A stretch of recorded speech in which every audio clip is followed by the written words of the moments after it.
ਸੰਤ ਤ੍ਰਿਲੋਚਨ ਦੀਆਂ ਯਾਦਾਂ ਨਾਲ ਸਾਂਝ ਪਾਉਣ ਅਸੀਂ ਇੰਡੀਆ ਦੇ ਸੂਬੇ ਮਹਾਰਾਸ਼ਟਰ ਦੇ ਸ਼ਹਿਰ ਬਾਰਸ਼ੀ ਗਏ।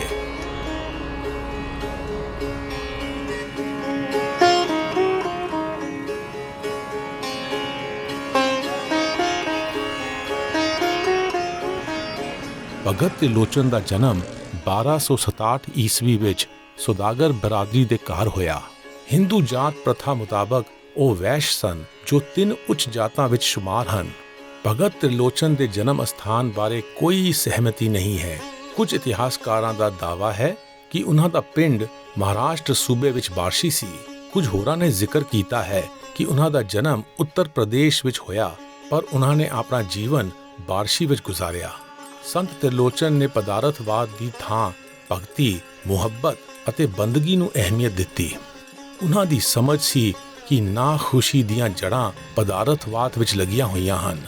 ਵਨ ਸਮੰਨੀ ਸਿਦਕਵਾਨ ਸੰਗਤ ਸੰਤ ਤ੍ਰਿਲੋਚਨ ਕੋਲ ਆਉਂਦੀ ਸੀ ਅਤੇ ਉਹਨਾਂ ਕੋਲ ਕਿਆਮ ਕਰਦੀ ਸੀ।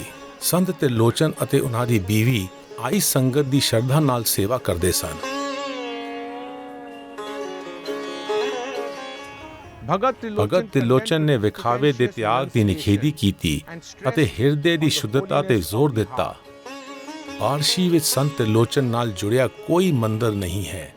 ਭਗਤ ਤ੍ਰਿਲੋਚਨ ਨੇ ਕਰਮ ਕਾਂਡ ਦੀ ਮੁਜ਼ੰਮਤ ਕੀਤੀ।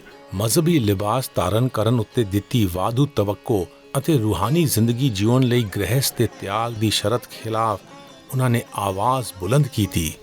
ਉਹਨਾਂ ਨੇ ਮੁਕਤੀ ਦੇ ਰਾਹ ਵਜੋਂ ਰੂਹਾਨੀਅਤ ਦੇ ਆਰਜ਼ੂਮੰਦਾਂ ਵਿੱਚ ਸੰਗਤ ਦੀ ਵਜ਼ਾਹਤ ਕੀਤੀ। ਕਾਏ ਜਪੋਰੇ ਕਾਏ ਤਪੋਰੇ ਕਾਏ ਬਿਲੋਵੋ ਪਾਣੀ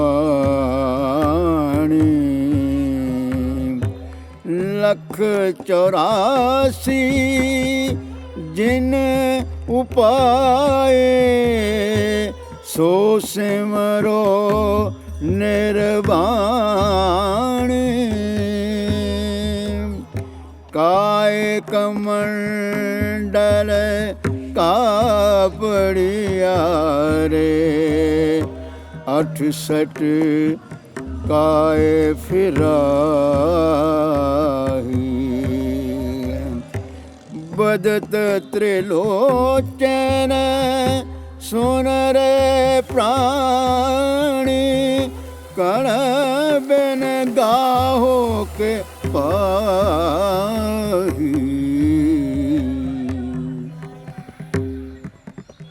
ਅੰਦਰੂਨੀ ਤਬਦੀਲੀ ਦੀ ਕੀਮਤ ਉੱਤੇ ਬਾਹਰੀ ਅਮਲਾਂ ਦੇ ਥੋਥੇਪਣ ਬਾਰੇ ਭਗਤ ਤ੍ਰਿਲੋਚਨ ਨੇ ਬਿਆਨ ਕੀਤਾ ਕਿ ਅਜਿਹੇ ਅਮਲ ਅੰਦਰੂਨੀ ਤਬਦੀਲੀ ਦੀ ਕੀਮਤ ਉੱਤੇ ਮਨੁੱਖ ਦਾ ਆਪਣੇ ਆਪ ਨਾਲ ਅਤੇ ਦੂਜਿਆਂ ਨਾਲ ਧੋਖਾ ਹੈ।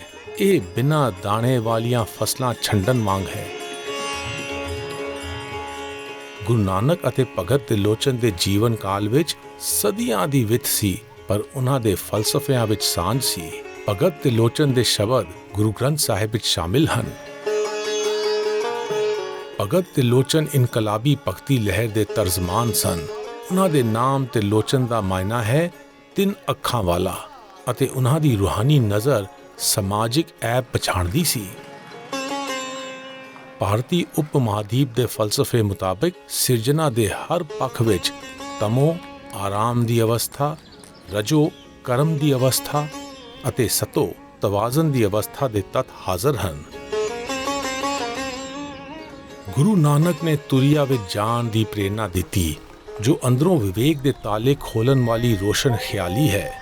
ਤਸ਼ਬੀਹੀ ਪੱਖੋਂ ਇਸ ਨੂੰ ਤੀਜੀ ਅੱਖ ਖੋਲਣਾ ਸਮਝਿਆ ਜਾਂਦਾ ਹੈ, ਜਿਸ ਨਾਲ ਉਹ ਰੂਹਾਨੀ ਦ੍ਰਿਸ਼ਟੀ ਪੈਦਾ ਹੁੰਦੀ ਹੈ ਜੋ ਦ્વੈਤ ਦਾ ਨਾਸ਼ ਕਰਦੀ ਹੈ ਅਤੇ ਵਹਿਦਤ ਦੀ ਬਖਸ਼ਿਸ਼ ਦਾ ਅਹਿਸਾਸ ਕਰਵਾਉਂਦੀ ਹੈ।